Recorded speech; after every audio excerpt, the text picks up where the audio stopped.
ॐ अज्ञानतिमिरान्धस्य ज्ञानञ्जनशलाकया चक्षुरुन्मीलितं येन तस्मै श्रीगुरुवे नमः। हरे कृष्ण। भगवद गीता अध्याय 18 श्लोक संख्या 49। असक्त बुद्धि सर्वत्र जितात्मा विगतस्पृह नैष्कर्म्य सिद्धिं परमाम संन्यासेन अधिगच्छति।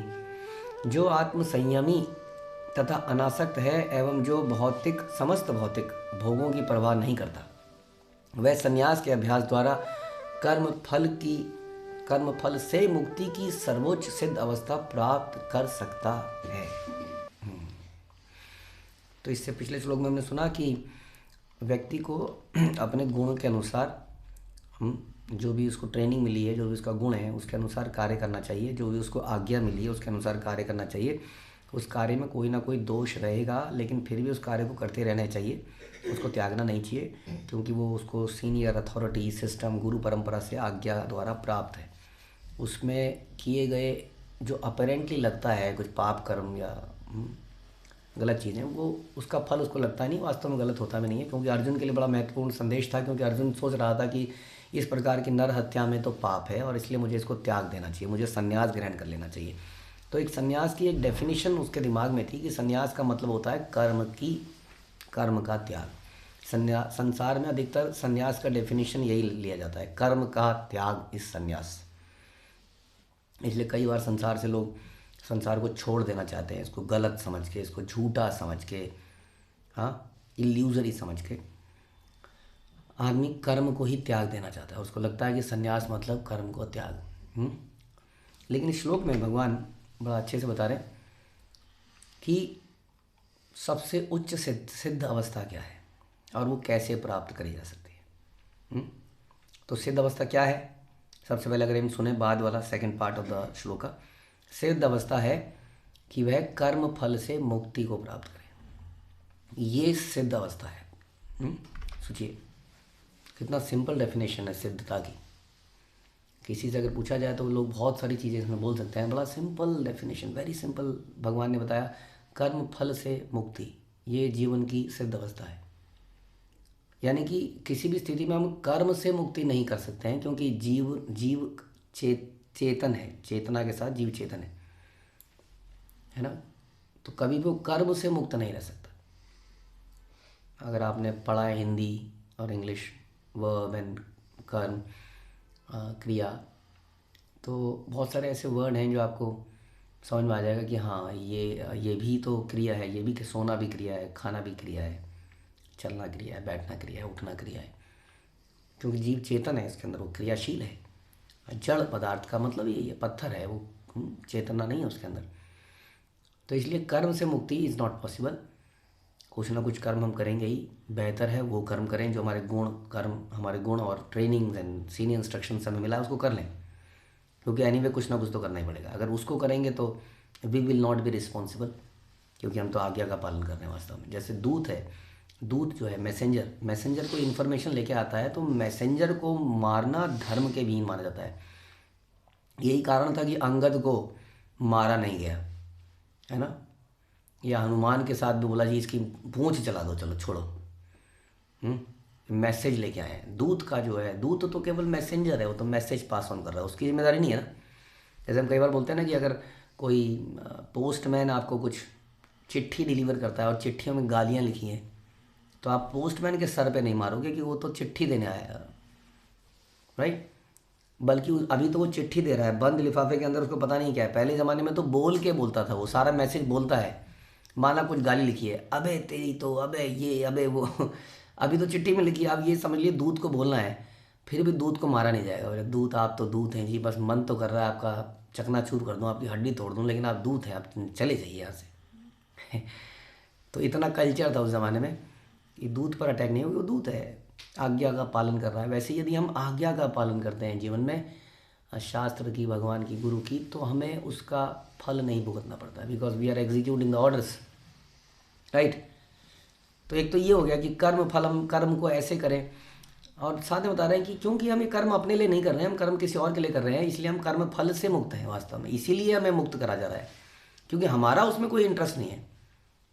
हमारा पर्सनल कोई इंटरेस्ट नहीं है कि मुझे इससे क्या फ़ायदा मिलेगा। इसलिए मैं अब बातों को एज इट इज़ बताने वाला, बातों को एज इट इज़, उसमें अपना कोई उसका जो वो नहीं है कि इसका कोई पर्सनल बेनिफिट होने वाला है। कर्म फल से मुक्ति, कोई भी कार्य करें तो उसके कर्म के फल, इसलिए भगवान ने बोला कर। इसलिए कई लोग गीता का बोलते हैं ना, ये बड़ा इंपॉर्टेंट श्लोक है, कर्मण्येवाधिकारस्ते, वास्तव में इंपॉर्टेंट है, लेकिन इसका मतलब किसी ने आज तक कहीं बताया ही नहीं कि हमारा कर्म के फल पर अधिकार नहीं है। ये श्लोक हमें ये बताता है, यानी कि कर्म करना है, लेकिन ये नहीं कहना कि फल की चिंता मत कर, फल आएगा ही, तो मेहनत कर, सक्सेस तेरे पीछे पीछे आएगी, ऐसा नहीं है। अगर सक्सेस आएगी भी तो उसको रिसीव नहीं करना, उसको लेना नहीं है, उसको भगवान की गुरु की शरण में लगा देना है सक्सेस को, जो आएगी पीछे पीछे।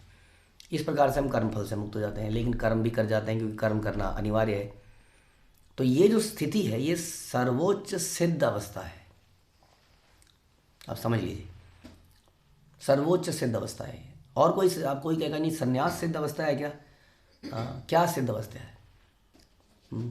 सारे संसार को त्याग कर जगत जगत घूमना सिद्ध अवस्था है। तो हमारे आचार्य कहते हैं कि जब भी हम कहीं जाते हैं तो हमारी 6 पत्नियां साथ में चलती हैं, तो कैसे फिर संन्यास? और वो पत्नियां कौन है? वो हमारी इंद्रियां, जो निरंतर कुछ इच्छाएं करती रहती हैं। तो उन इच्छाओं के साथ हम चलते हैं जिसमें मन भी शामिल है। इस प्रकार से कभी भी हम कर्म फल से मुक्त कहाँ हुआ थे? हम तो जो भी करते हैं उसको भोगना चाहते हैं, वास्तव में नहीं। हम स्टडीज़ करते हैं तो उससे बाद में हम चाहते हैं कुछ अच्छी सी जॉब लगे, उससे हम सैलरी मिले तो उसको हम भोगें। हम विवाह करते हैं तो हम चाहते हैं कि हम पति पत्नी एक दूसरे को भोगें। हम कुछ भी करते हैं जीवन में तो हमारा इच्छा यही है कि उसका जो फल है उसको मैं भोगूं। मेहनत से मैंने धन कमाया, उस धन को मैं भोगूं।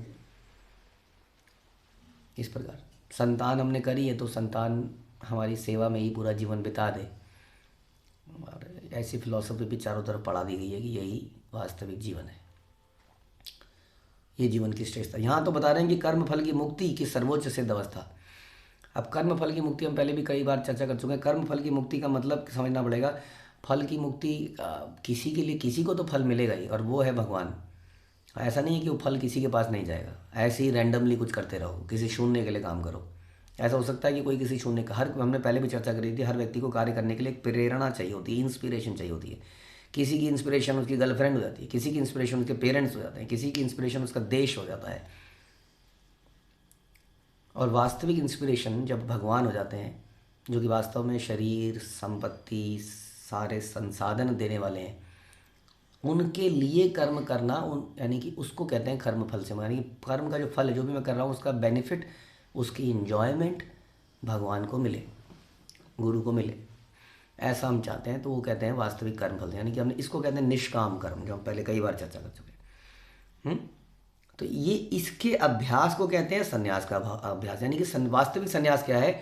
वास्तविक संन्यास है कर्म फल से मुक्ति, और ये है वास्तविक सिद्ध अवस्था। जैसे कहते हैं ना संन्यास से सिद्ध अवस्था मान लेते हैं, तो उस संन्यास का मतलब भी यहाँ पे समझ में आता है। कर्म फल से मुक्ति संन्यास की अवस्था है, जिसके लिए आपको संन्यास आश्रम में ही जाना पड़ेगा। जरूरी नहीं है, संन्यास आश्रम के अलावा भी आप कर्म फल की मुक्ति को प्राप्त कर सकते हैं, जैसे कि अर्जुन ने किया।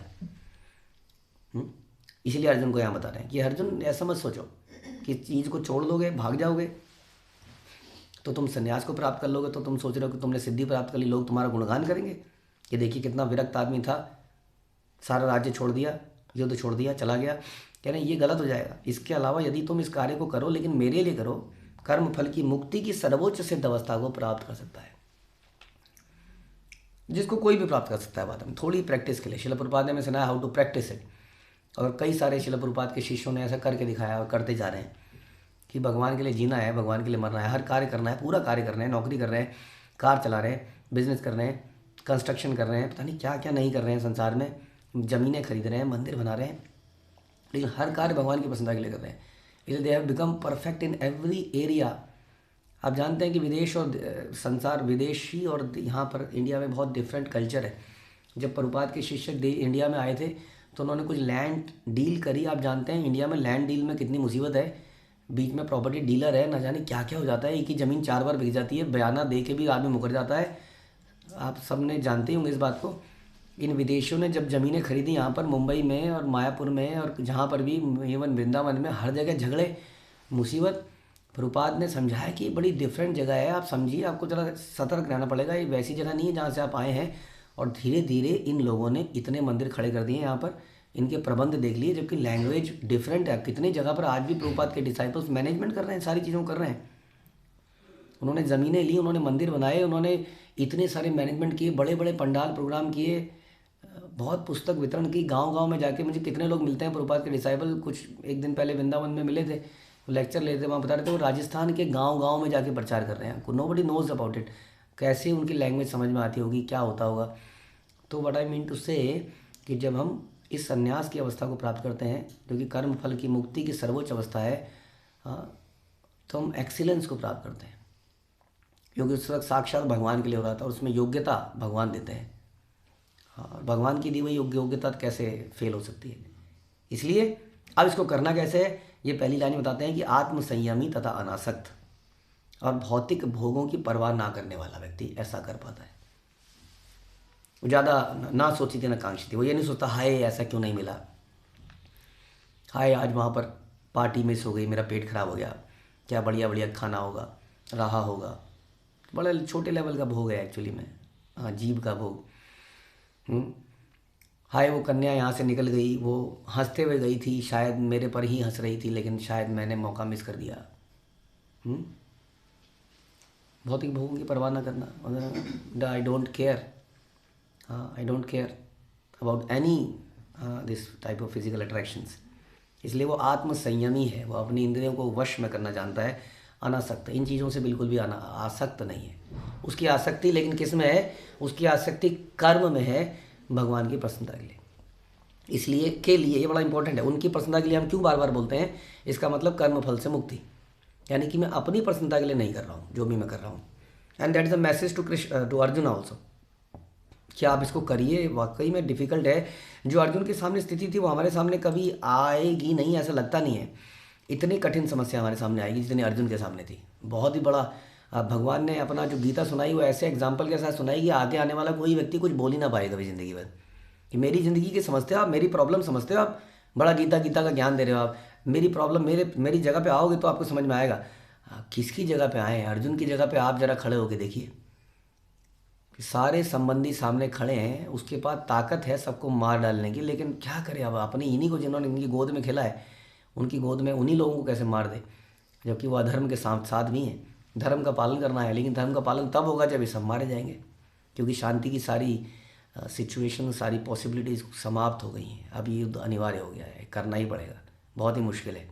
और वास्तव में करना क्या पड़ेगा, दूसरी तरफ से देखें, यदि नहीं लड़ेगा तो खुद मारा जाएगा, बचेगा फिर भी नहीं। हाँ, बड़ी भयंकर स्थिति है ये युद्ध की स्थिति, आमने सामने का युद्ध है। ऐसे युद्ध में ईमानदार रहना ही मुश्किल है। देखिए ध्यान से, अगर हम सुने, ईमानदार, हमें पता लग जाए ना कि मेरा सामने वाला भाई मुझे मारने आ रहा है, तो मैं गोली निकाल के उसको मार ही दूंगा, क्योंकि मुझे मारने वाला है ना। बड़ा मुश्किल है जब आपको पता हो कि सामने वाला आपको मारने पर आतुर है, ऐसे में बोलना नहीं मैं इसको नहीं मारूंगा। अगर मैं नहीं मारूंगा तो वो मुझे मार ही देगा, ये बात आपको पता हो। बहुत मुश्किल है ईमानदार रहना भी। ये ईमानदार नहीं हो रहा था, अर्जुन तो ईमानदारी से भी ऊपर उठ रहा था। बड़ी, मतलब कहने का मतलब है ये सिचुएशन हमारे सामने, इसलिए हम कभी ये नहीं कह सकते कि आपको क्या पता मेरी क्या स्थिति है। हाँ, हमको क्या पता परीक्षित महाराज की क्या स्थिति थी। आज हम कहते हैं हमें ये बीमारी हो गई है, हमें ये समस्या हो गई है। परीक्षित महाराज न्यू दैट 7 डेज़ के अंदर वो समाप्त होने वाले हैं ओनली। कहते हैं डॉक्टर अब तो कुछ नहीं हो सकता जी, 7 दिन बचे हैं। सोचिए ऐसी अवस्था में वो व्यक्ति इस चेतना में आ जाए, हमेशा के लिए अमर हो जाए। तो ये सिचुएशंस भगवान ने अपने शुद्ध भक्तों के साथ पैदा करी, ताकि कभी हम ये ना बोल पाएँ कि हमारे लिए मुश्किल है भगवान, बहुत हमारी कंडीशन बड़ी ख़राब है, आप नहीं समझेंगे। तो इसलिए क्या करना पड़ेगा इसके लिए, आत्मसंयमी, we have to control our senses, be satisfied, have patience. हाँ, अनासक्ति से, किसी चीज़ में आसक्त हुए बिना कर्म करते जाएं।